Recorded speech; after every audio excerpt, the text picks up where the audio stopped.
بسم اللہ الرحمن الرحیم۔ السلام علیکم۔ آج 19 نومبر بروز اتوار ہم بات کریں گے دو اہم ایشوز کے حوالے سے۔ جج وارث علی ایڈیشنل سیشن جج ہے راولپنڈی کے، انہوں نے ایک فیصلہ دیا، 17 نومبر کو ایک آرڈر دیا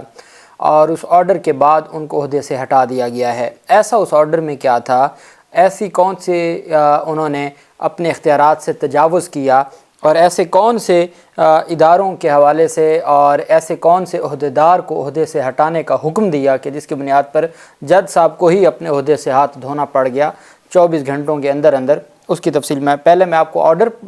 پڑھ کے سناؤں گا کہ جج صاحب نے آرڈر کیا کیا تھا، اور پھر میں آپ کو بتاؤں گا کہ جج کے خلاف کیا ایکشن لیا chief justice Lahore high court نے۔ آفتاب علی ورسز پبلک ایٹ لارج، یہ آفتاب علی بنام عوام الناس وغیرہ، یہ کیس ہے 17/11/2023 کا یہ آرڈر ہے، اور اس میں جو وکلا پیش ہوئے ان کا لکھنے کے بعد عدالت نے کہا کہ today the case is fix for submission of detail report by the secretary defence government of Pakistan as to the business undertaking by the military and the beneficiary of income as well as the authority under which the said business are being undertaken by the military۔ کہ جی secretary دفاع سے یہ report طلب کی گئی تھی کہ آپ نے ہمیں بتانا ہے کہ کس قانون کے تحت جو ہمارے ادارے ہیں وہ کاروبار کرتے ہیں اور اس کا جو پروفٹ ہے یا اس کا جو فائدہ ہے وہ کس کو جاتا ہے اور کس قاعدے قانون کے تحت کاروبار کیا جاتا ہے۔ یہ سوال پوچھا گیا سیکرٹری دفاع سے جج صاحب نے۔ Clerk of mister Khawaja Javed Iqbal advocate ہے submitted memo of appearance on behalf of secretary defence. کہتے ہیں جی کہ جو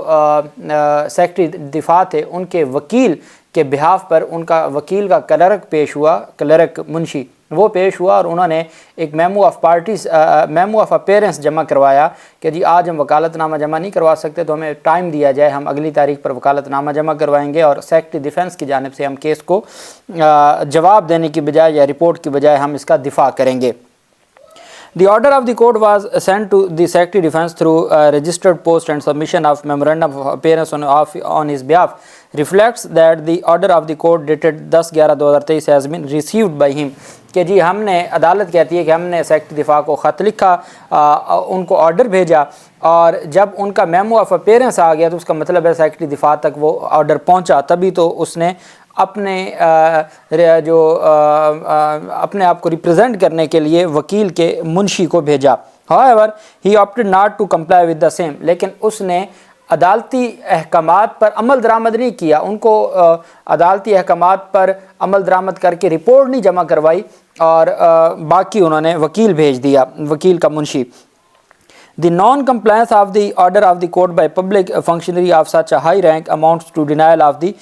existence of one of the pillar of the state۔ کہ ایک بڑے عہدے پر بیٹھے افسر کی جانب سے عدالت کے فیصلے کو پر عمل درآمد نہ کرنا یا نہ ماننا، یہ اس بات کا ثبوت ہے کہ وہ یہ ڈینائی کر رہے ہیں، وہ انکار کر رہے ہیں کہ ایک جو اسٹیٹ پلر ہے جوڈیشری وہ بھی کوئی چیز ہے اور اس کی بھی کوئی حیثیت ہے۔ The judicature which could not be ignored in this view of the matter, Chief Secretary Government of Pakistan is directed to remove Secretary Defence from his post forthwith and himself submit report regarding the business undertaking by armed forces۔ کہ جی chief secretary government of Pakistan کو کہا جاتا ہے کہ وہ secretary defence کو عہدے سے ہٹائیں، جو سیکرٹری ڈیفینس ہے اس کو عہدے سے ہٹایا جائے، اور اس کے بعد آپ رپورٹ جمع کروائیں۔ Chief secretary government of Pakistan report جمع کروائے جو اداروں کے کاروبار کے حوالے سے۔ اب چونکہ جج صاحب نے اپنے اختیارات سے تجاوز بھی کیا، ایک تو چیف سیکرٹری کوئی عہدہ نہیں ہے فیڈریشن میں، چیف سیکرٹری کا کوئی عہدہ نہیں ہوتا، یہ اس کو آپ اگنورینس آف لاء کہہ لیں یا آپ اس کو مس یوز آف اتھارٹی کہہ سکتے ہیں۔ آگے میں آپ کو بتاؤں گا کہ کیوں میں ہائی کورٹ کے فیصلے سے اختلاف کرتا ہوں کہ ہائی کورٹ نے جو جج کو ہٹایا ہے وہ درست نہیں تھا۔ اب اس فیصلے میں جو فیصلہ تھا اور جو اس میں خامیاں تھیں وہ بھی ایمانداری کا تقاضا ہے کہ وہ میں آپ کے سامنے شیئر کروں کہ جب جج صاحب chief secretary of government of Pakistan کو لکھ رہے ہیں تو ایسا تو کوئی عہدہ ہی ایگزسٹ نہیں کرتا۔ اچھا، انہوں نے کہا جی کہ ایک تو جو فوج کے کاروبار سے متعلق رپورٹ دی جائے اور ساتھ سیکرٹری دفاع کو ہٹا دیا جائے۔ The functions of the armed forces are provided in Article 245 of the Constitution of Islamic Republic of Pakistan, which provision of the Constitution on the face of it does not admit any role of the armed forces other than defending the Pakistan against external aggression. جو بیرونی اگر کوئی حملہ ہے یا کس طرح کا معاملہ ہے تو ہمارے جو ادارے ہیں ان کا صرف ایک کام ہے آرٹیکل 245 کے تحت کہ وہ صرف جو دفاع کرتے ہیں اور ریاست کی حفاظت کرتے ہیں، اس کے علاوہ ان کا اور کوئی کام نہیں ہے. defending the Pakistan against external aggression or threat of war and subject to law, act in aid of civil power and when called upon to do so. جب ان کو بلایا جاتا ہے تو وہ جو سول طاقتیں ہیں ان کی مدد بھی کرتے ہیں آرٹیکل 245 کے تحت. In view of the matter, the interpretation of Article 245 of the Constitution of Islamic Republic of Pakistan is required in the case. Notice as per the provision contained in Order 27 of the Code of Civil Procedure is issued to the Attorney General of Pakistan to assist this court on the next date of hearing as to whether the provision contained in Article 245 of the Constitution allows the armed forces of Pakistan to engage in the business. اب جج صاحب کہہ رہے ہیں کہ آئین کے article 245 کی تشریح ضروری ہو چکی ہے، اس وجہ سے میں جو آرڈر 27 ہے 27A کا notice attorney general of Pakistan کو جاری کرتا ہوں کہ وہ آئیں اور معاونت کریں. اب ایک بات یہاں میں آپ کو بتا دوں کہ جو آئین کی تشریح ہے وہ صرف دو عدالتوں کے پاس اختیار ہے جو آئینی عدالتیں ہیں، ایک ہائی کورٹ آف پاکستان جتنی ہائی کورٹس ہیں اور ایک سپریم کورٹ آف پاکستان. ان کے پاس آئین کی تشریح کا اختیار ہے، سیشن عدالت کے پاس آئین کی تشریح کا اختیار نہیں ہے. تو یہ جج صاحب کی جانب سے کہنا کہ آرٹیکل 245 کی تشریح میں کروں گا اور اس کے لیے اٹارنی جنرل آف پاکستان کو معاونت کے لیے بلایا جاتا ہے. At the ultimate beneficiaries of the whole system are the people of Pakistan whose rights are involved in this case. کہ جی اس کیس میں جو سب سے اہم چیز ہے وہ عوام الناس کے حقوق ہیں جو اس سے جڑے ہوئے ہیں. اس وجہ سے عدالت نے کہا جی کہ پبلک نوٹس بھیجا جاتا ہے ڈیلی 92 نیوز کے ذریعے، پاکستان PTV کے ذریعے اور ریڈیو پاکستان کے ذریعے، inviting the people of Pakistan to appear in the case on the next date of hearing. کہ یہ بڑا ایک فلمی سا آرڈر ہے. جج صاحب کہتے ہیں کہ جی یہ PTV پر اور 92 نیوز پر اور جو ریڈیو پاکستان اس پر پبلک نوٹس بھیجا جائے کہ جناب وارث علی جج کی عدالت میں یہ کیس ہے، اس میں یہ ایشو ہے کہ کیا فوج کے پاس بزنس یا کاروبار کرنے کا اختیار ہے یا نہیں ہے، کس قانون کے تحت اختیار بزنس کیا جاتا ہے. اس پر پبلک نوٹس ہے، جو آ کے عدالت کو اسسٹ کرنا چاہتا ہے، جو اس کارروائی کو دیکھنا چاہتا ہے، پورے پاکستان کو اس میں دعوت ہے. Inviting the people of Pakistan to appear in the case on the next date of hearing, کہ پاکستان کی عوام کو انوائٹ کیا جاتا ہے، دعوت دی جاتی ہے کہ وہ اس کیس میں پیش ہوں. On the matter involves the adjudication of their rights. Chief secretary government of Pakistan, پھر chief secretary government of Pakistan shall ensure that the order of the court is published in the newspaper and broadcasted on PTV as well as Radio Pakistan. یہ جناب جج صاحب نے 24/11 کے لیے اس کو سماعت کے لیے Waris Ali additional session district and session جج راولپنڈی نے جناب 24/11 جو 24 ابھی آنی ہے اس پر رپورٹ طلب کی اور اس کے اوپر تاریخ مقرر کی. اب کیس کیا ہے؟ کیس یہ ہے کہ مفاد عامہ کا کیس ہے. جو جج صاحب کے بقول مفاد عامہ یہ ہے کہ جو ہمارے ادارے ہیں، جو فوج ہے وہ بزنس کرتی ہے، اگر مختلف جو جیسے عسکری بینک ہے یا کوئی بھی بزنس ہے، DHA ہے، اگر بزنس کرتی ہے تو وہ کس قانون کے تحت کرتی ہے اور کیا فوج کا ادارہ اختیار میں بزنس کرنا آتا ہے. یہ جج صاحب کا کویسچن آف لا تھا. اس پر اٹارنی جنرل آف پاکستان کو بھی بلایا، پہلے سیکرٹری دفاع سے رپورٹ طلب کی، سیکرٹری دفاع نے رپورٹ نہ دی تو عدالت نے آرڈر میں کہہ دیا کہ ان کو جو ہے وہ ہٹا دیا جائے، عہدے سے ہٹا دیا جائے. اب اس پر جو ہماری 17 نومبر کا آرڈر ہے اور یہ جو آرڈر ہے 17 نومبر کا یہ جاری ہوتا ہے 18 نومبر کی صبح.